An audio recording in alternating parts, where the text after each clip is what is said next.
Alright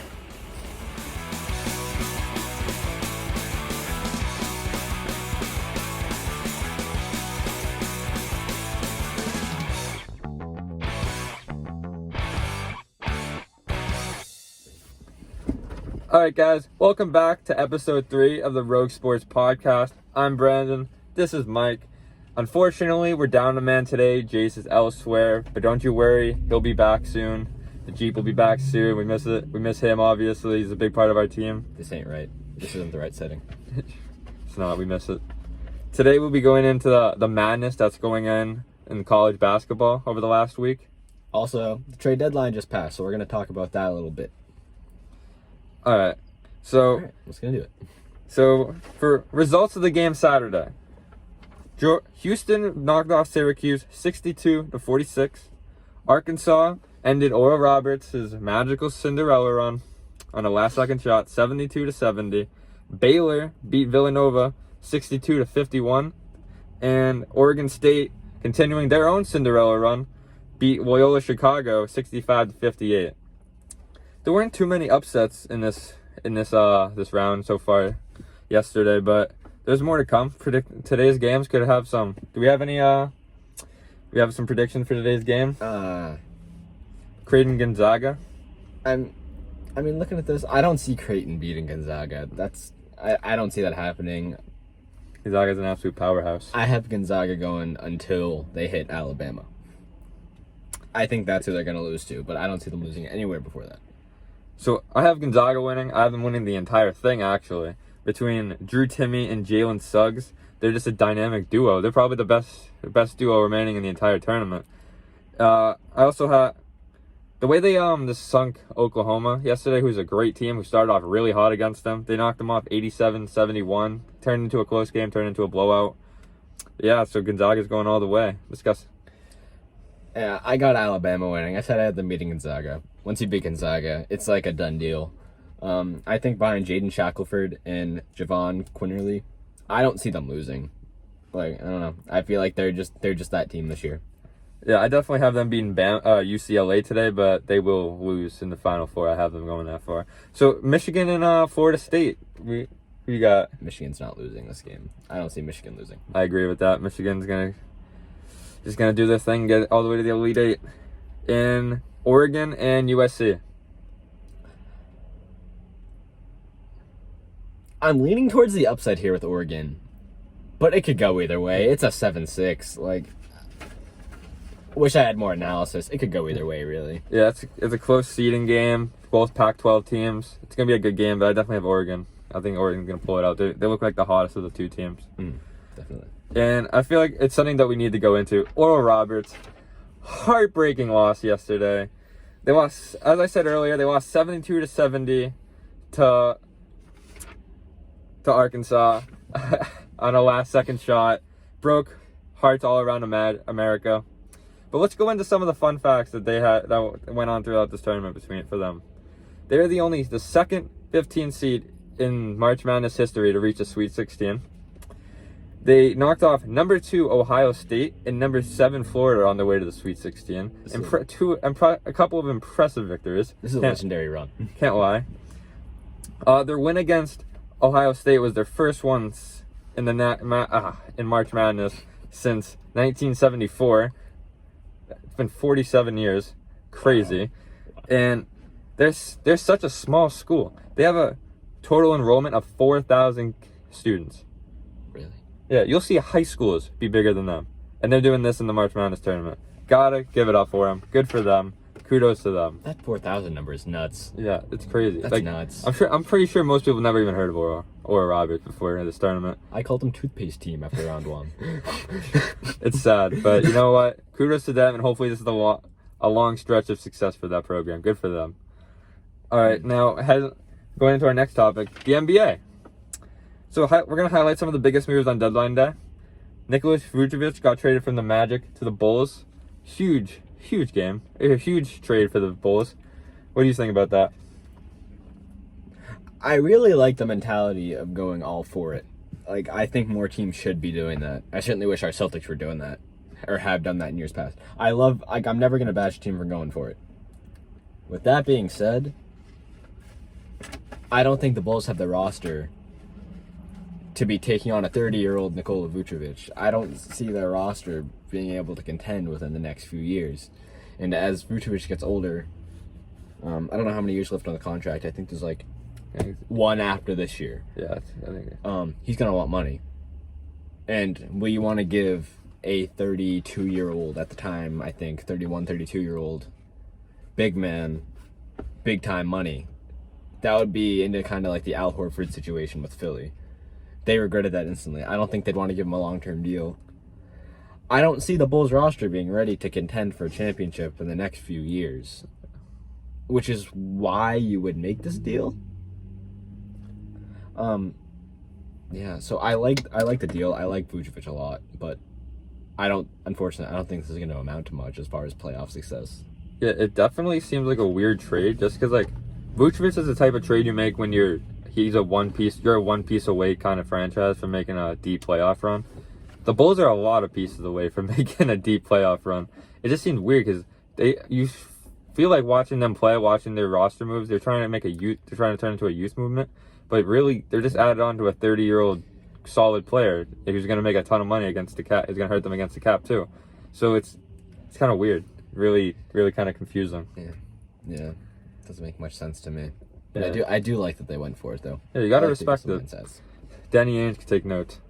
But Aaron Gordon, another big trade from the Magic. Magic is cleaning house. They're definitely going through the rebuild process. But what do you guys think about Aaron Gordon? It was a really good trade for the Nuggets. They didn't have to go at Michael Porter, which I don't think anyone would. But like, it's good that they didn't. Yeah.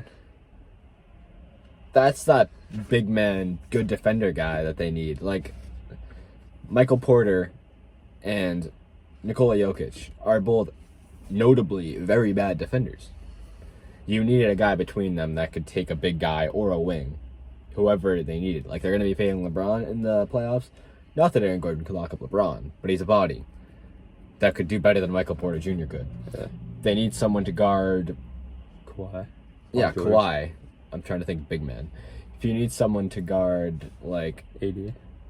Yeah, Anthony Davis to an extent in the playoffs. He could do that.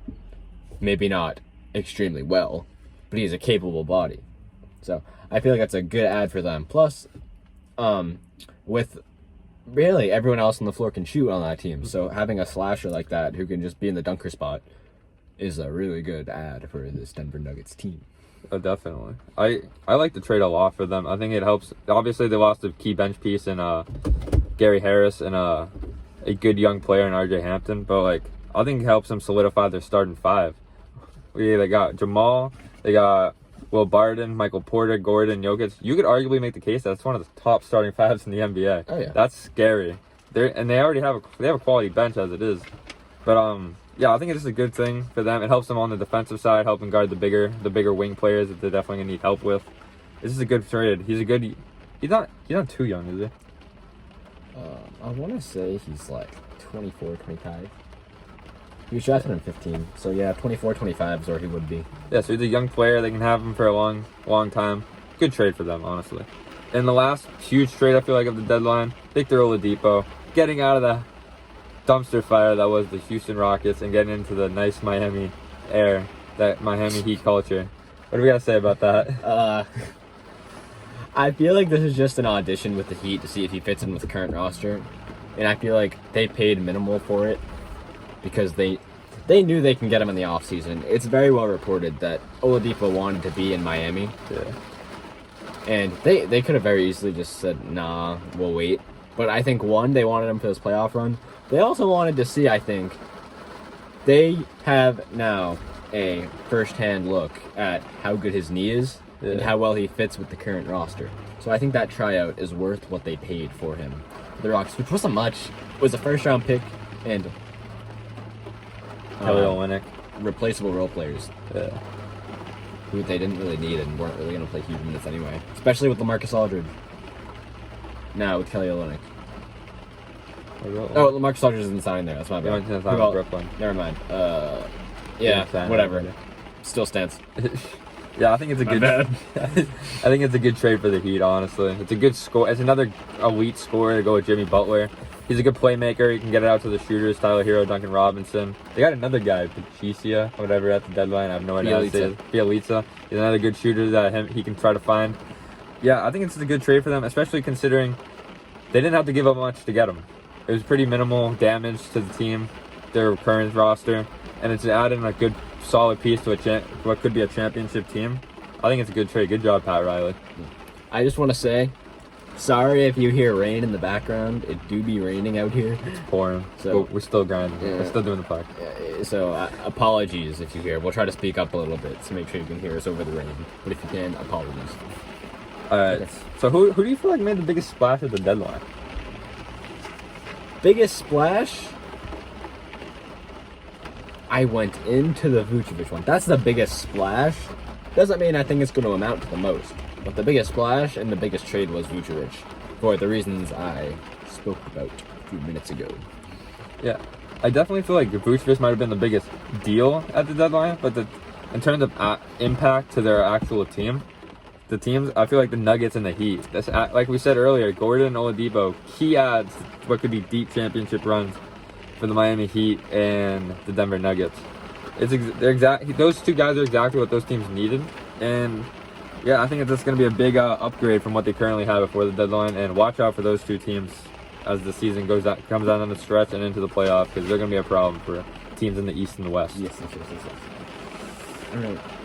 Now, Brendan, who are your top 5 championship contenders in the NBA? I think I'm going to go 5 are the Miami Heat, 4 the LA Lakers. Even despite the fact that AD and LeBron are hurt, they're still going to make the playoffs and they're still going to be there. Don't worry, LA fans. You'll be fine. They might fall in the standings, but that might just hurt some other teams in the first round. 3, I got the Sixers. Unfortunately, as a Celtics fan, you hate to see it. They're still number 1 in the East. Embiid's playing unreal. Even without Embiid, they're still getting the job done. Simmons has been good enough. Seth Curry, Tobias Harris, been great for them. Dwight Howard's been great off the bench. Number 2, the Jazz. They're just a great team. Number 1 in the West. We'll get into them in a little bit. And, of course, number 1, it's the Brooklyn Nets. Harden, KD, Kyrie, adding Blake Griffin, LaMarcus Aldridge. It's not fair. It's not fair. Can Adam Silver do something about this? This is ridiculous. I mean, LaMarcus Aldridge is washed, but it's just getting absurd. I mean, as a star player, he's not going to be it for them, but he's going to be a good piece for them coming off the bench, most likely. Yeah. He's not starting. Yeah, no. It's not fair. Like the NBA is unfair at the moment. They got to work on that. They got to do something. Who would you say is your top 5? Mine's a little different than yours. One notable omission that I have that you had at your number 2 spot. I don't have I don't have Utah in my top 5. The top team in the Western Conference. That may be a hot take, but I don't see them doing much at the playoffs. I don't see them getting past one of the big teams because of a simple fact. I don't think they have a superstar player that can get his bucket whenever, but we'll go into that later. At 5, I have Denver, which, especially with the new addition of Aaron Gordon, they're just a very strong team. And what I've noticed looking at my list here, the top of the league is very strong. There's more teams that have a legit shot than I think in the years past have had. Like, this is like a significant amount of like very good teams. Number 4, I have the Clippers. Now, playoff Rondo is no joke. It's a good ad. That's a very good ad. People are saying they should add Lowry. I could make the argument that Rondo and Lowry have a very similar impact when the playoffs come around. I don't know why. It just happens. It's kind of amazing. You know, we benefited from it for years here in Boston. The Lakers benefited from it last year. It's just amazing. The only time he's been bad is in Dallas and Sacramento when they did not have good, legit playoff teams. So playoff Rondo couldn't come out. Yeah. But now that he's in a good situation, watch out. The Clippers are going to be very good again. I have Philly at number 3 because you said it hurts us to see Philly good. It doesn't really hurt me. I'm not going to lie. It's good to see Doc in a winning situation again. With the exception of really Ben Simmons, there's no one on Philly that I really don't like. You like Embiid? I don't hate Embiid. I mean, he's fun to watch. I enjoy watching him. Yeah, but like Tobias Harris and Seth Curry, you kind of have to root for those guys. They're good. Tobias was traded like 5 times in his first 5 years in the league. He deserves better. Yeah, then Seth Curry. He's He's a Curry for a reason. He's an elite shooter. Don't sleep on that. He's a Curry. Yeah. Then I have a little asterisk next to the Lakers. If the Lakers are fully healthy, I think they're the second best team in the league. However, I have my concerns about Anthony Davis. You're hearing rumbles about this maybe not being just a normal calf injury. People are starting to speculate it might have been a partially torn Achilles, and that's why he's been out so long. If that's the case, this could be really bad, especially because remember KD a few years ago in his last year when Toronto won. Yeah. He tried to come back from a calf injury too fast, and his Achilles gave 5 minutes in when he was going off. That's a good take. So I am very concerned about Anthony Davis. LeBron, I'm not concerned about at all. He's coming back. LeBron's gonna be 100% by the playoffs. Yeah.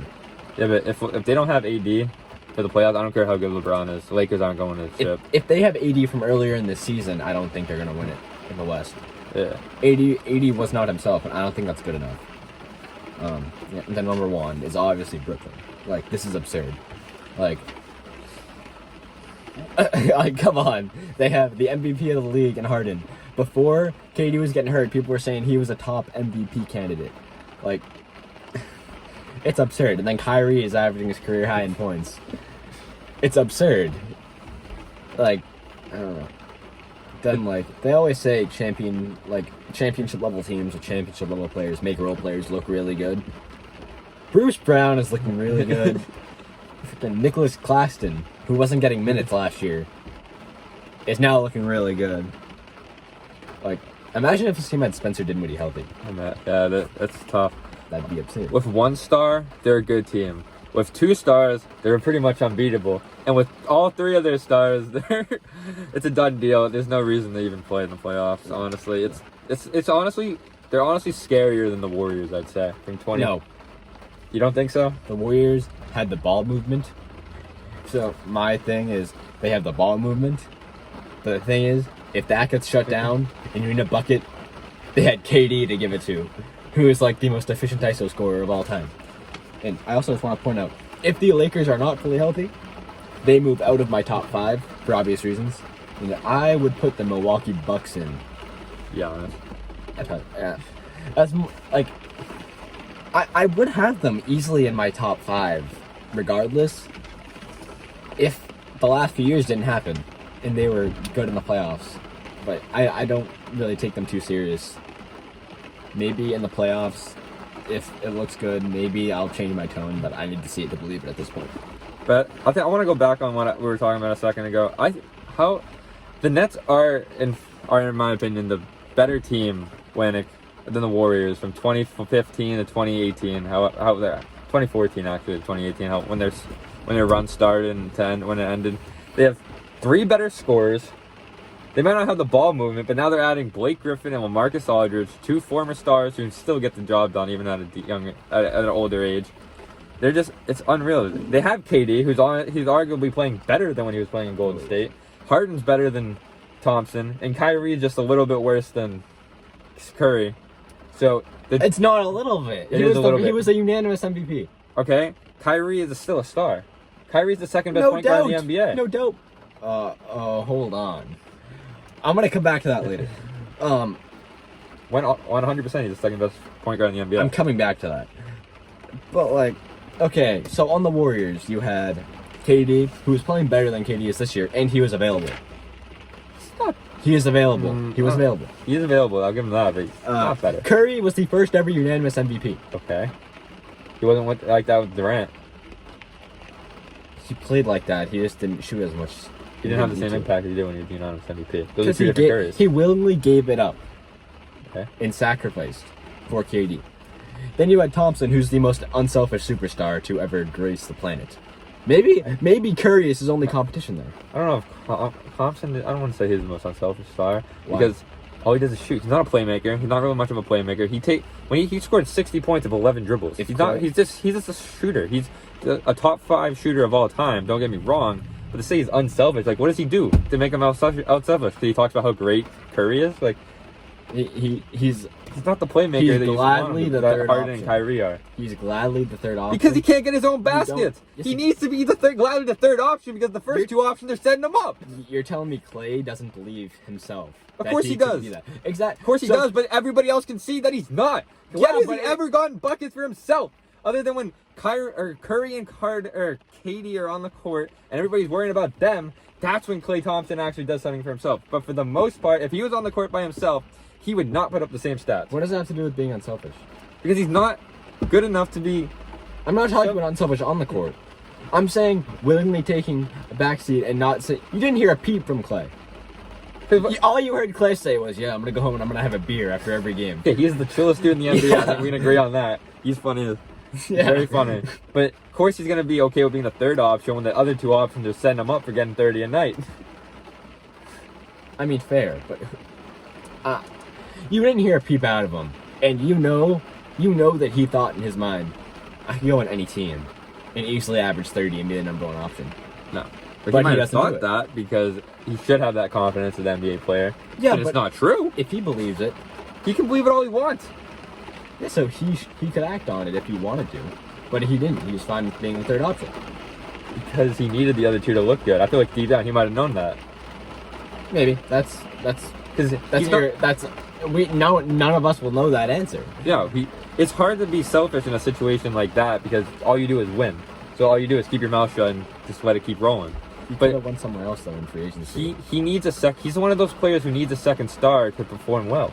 Have you ever seen him go off without Curry? We've never seen him without Curry. Exactly. So we don't know. We can't say he's going to be a star by himself.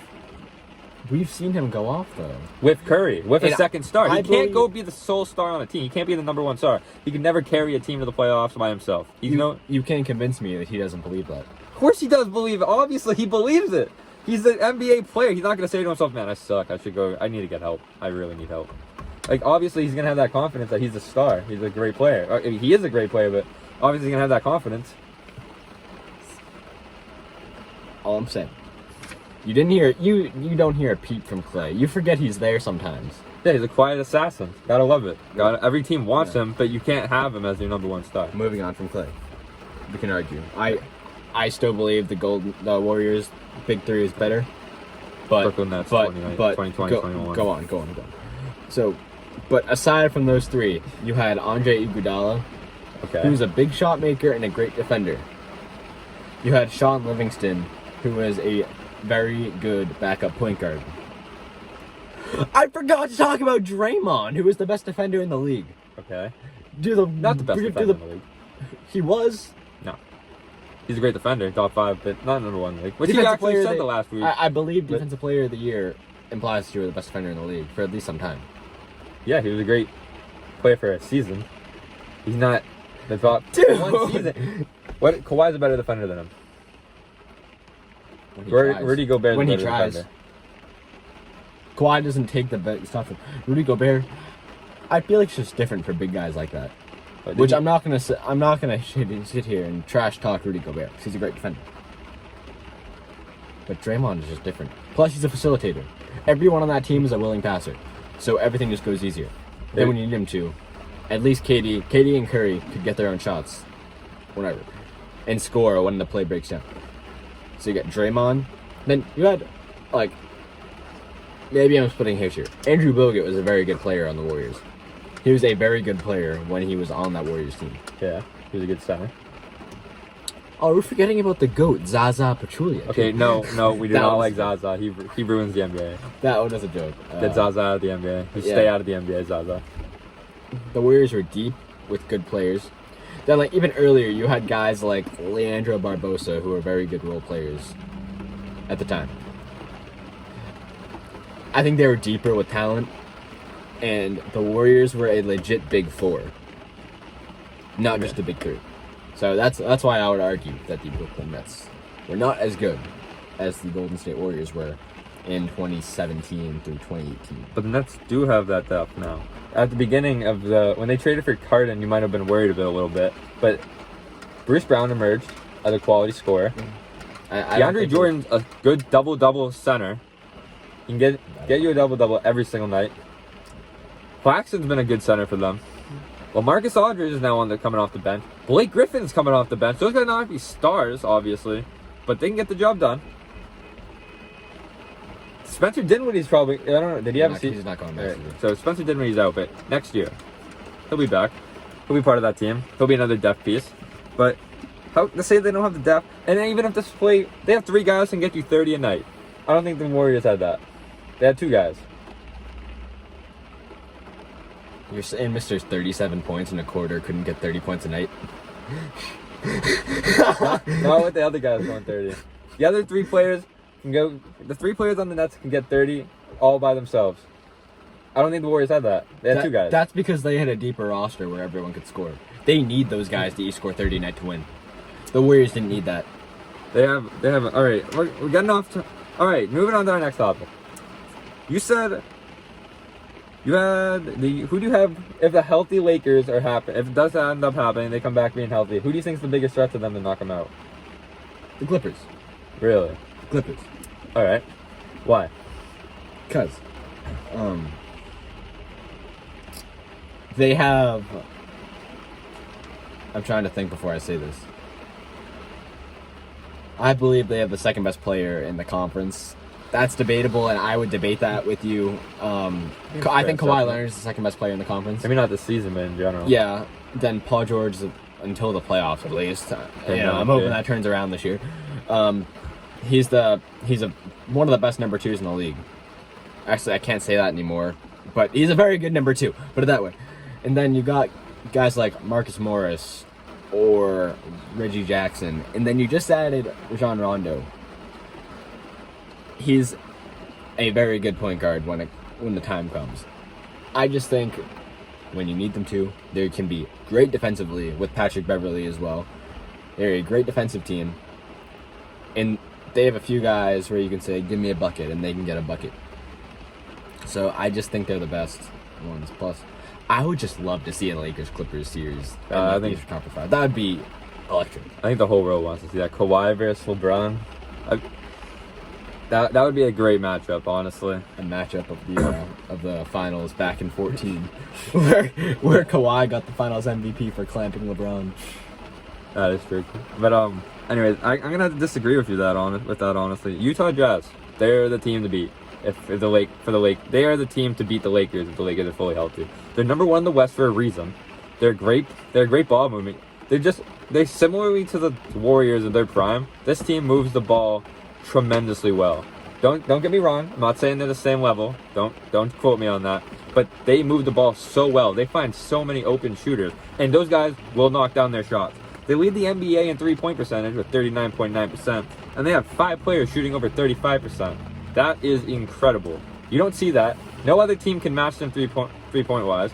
They have Mike Conley, Donovan Mitchell, who's a star, Rudy Gobert, who's a great rim protector, Royce O'Neal, Bojan Bogdanovic, Joe Ingles.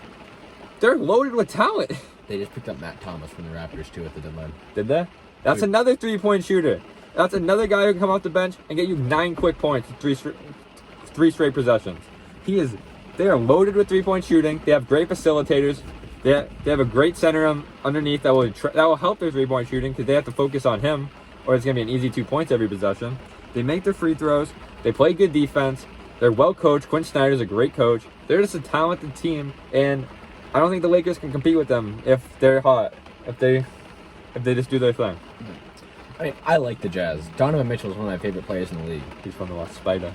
Yeah, it has been for years. That first year that he played against the Thunder in I believe it was the playoffs. I remember just thinking, this guy is going to be amazing. However, I don't think he's there yet.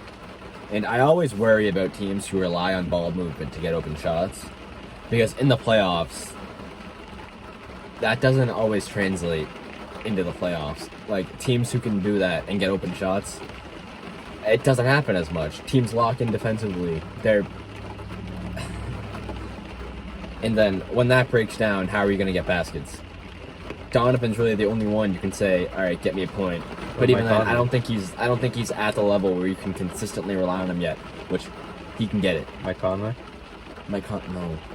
I don't think that's I don't think that's his game. Mike Conley's a good pick and roll guy. He'll help Gobert a lot. But I have I have a hard time with what you just said because I actually think the exact opposite of because in the playoffs you can double team a ISO scorer. You can shut him down. If that gets shut down, your team's screwed. How are you going to shut down good ball movement? Good ball movement's the toughest thing to defend in the NBA. You can defend an ISO. You can form a wall against Giannis. You can form a wall against LeBron. You can double team AD in the paint. You can't double team ball movement. You're gonna find if your ball movement is on point, you're gonna find open shots every single time. And it's gonna be unfair and it's gonna be unreal offense. And I don't think you can easily shut it down. That's why good coaching wins. Good coaching can get you good possessions, good plays. Good coaching doesn't mean a good ISO play isn't good coaching. They have an advantage over the Lakers in my opinion. I think Quinn Snyder's a better coach than Frank Vogel, and that'll help him in the playoffs. Can you take me through the championship winners the past 3 years? LeBron, the Lakers. When has there been a not elite level player winning the championship? And everyone, you never hear and say, wow, that's great coaching, why they won the championship. You don't hear that. You hear, wow, LeBron carried this team. You hear, wow, Kawhi led the Raptors. Let's have a disclaimer about the Kawhi part, because he played a very injured Warriors team. Oh, yeah, but even then, if the Warriors won. Wow, Steph Curry. And KD. And KD. And Draymond. And Klay. In general. So I wouldn't say they Actually, Klay was hurt, too. Yeah, so they would have had... That if they had all four of them together, that's elite ball movement. That's the Warriors' MO. Yeah, but there's also Kevin Durant and Steph Curry. But yeah, they can do it, but you watch them play. They could get you 30 if they wanted to, but they'd rather move the ball. Yeah. They play fun basketball to watch. Yeah, but they have elite players. Yeah, the Jazz have an not as elite, one singular not as elite player. And I love Donovan, but he's not on that level. I don't know. I guess we'll just have to see. Honestly. I'm excited to see. I would love for the Jazz to do good. I really would, but they're just not my favorites. Okay. Good ball movement ties the fun. All right, so I think that's... Now, I want to revisit something. Oh, God. Tell me why you believe Kyrie is the second best point guard in the league. Because any single night, outside of... So Curry's number one. I want to make it very clear. He's my number one guy. Kyrie, he can handle the ball. He can pass. He can take over a game. He can pass. Good enough. Can't pass. He can pass good enough. I think he's underrated passer. He's a good I think he's an underrated playmaker. He can get you a bucket any single time. He can get you can have 5 guys lined up at the rim, and I think he'd find a way to hit a layup. He's clutch. He hits big shots. As Game 7, 2016 Finals. Thank you very much. Who would you have above him? He can get you a bucket on anybody. Damian Lillard. What has Damian Lillard done compared to Kyrie? What hasn't he done compared to Kyrie? Won a chip. I think he had a shot in Game 7. Because Dame didn't have LeBron to take him there. Doesn't matter. Yes, it does. He's starting 5. When Kyrie was the only good player without anyone else. The Cavs got the number 1 pick and were in the top 3 picks like every year. Kyrie was there. Then Kyrie got LeBron. Then they were good. Goes to Boston, where he was the leader with confident players around him. That was a disaster. I don't think and that was with an emerging Jason Tatum. That was with an all-star Al Horford. That was with an injured Gordon, I'll give you that. But he didn't. Then he goes to Brooklyn. He may be a good passer, but he doesn't have the ball in his hands enough to do it. He's not the facilitator in Brooklyn. James Harden is. You can't. No. Dame Lillard has them in what? He has them in a prime playoff spot in the West. And they have been having to deal with Nurkic and CJ McCollum. CJ McCollum just came back. He's played like 2 games since coming back. And he has them in very good position in the playoffs. And that's just him. He also benefited from a resurging Carmelo Anthony. Dude. He's been good off the bench. Yeah, but he's a role player. He's having 13 points a game. Okay. I want to make it very clear. Damian Lillard has never had as bad of a team as Kyrie had at the beginning of his career with the Cavs. I don't think he's ever... I'm not saying Damian Lillard has been surrounded by talent, but he's never been that bad. So you made a point to say that Kyrie, how bad his teams were at the beginning, but he's never had that bad of a team. Damian. Yeah. That's not his fault. You can't just surround him by a bunch of bums and expect him to be good. I'm not saying it's his fault they were bad. Yeah. If he was a truly great player, he wouldn't have had them in the worst spots. What are you going to do Now- when now, Anderson Varejao I- is your number 2 player? I acknowledge that he was young in that. I'm not holding that much against him. I'm more so holding the Boston part against him. That Cleveland thing, it was just to point out a trend. Because it was a trend. I wouldn't fully blame him for the Boston thing. I think he was a big reason, don't get me wrong, but I wouldn't fully blame him. I think you got too many mouths to He feed. was a toxic... You have too many mouths to feed. That was a toxic team all the way around. It's mostly stemmed from him, though. I mean, yeah, he was the team leader, so I guess he did have. Like I'm saying, I would blame. I don't put. He is part of the. He was part of the problem in Boston. He was the reason why it didn't work out because he is the star. He was the star player. He was the leader, and obviously it didn't work out. So he's obviously should take blame. But he wasn't the sole reason why they failed. He was the biggest reason. If you point to all of them, he had the most to do with it. I'm not saying he was all of it. I'm saying he was the biggest part. Yeah, Yeah, but he wasn't the sole reason. Wasn't his. but he was the biggest part. Okay. And a true leader, and a truly great player.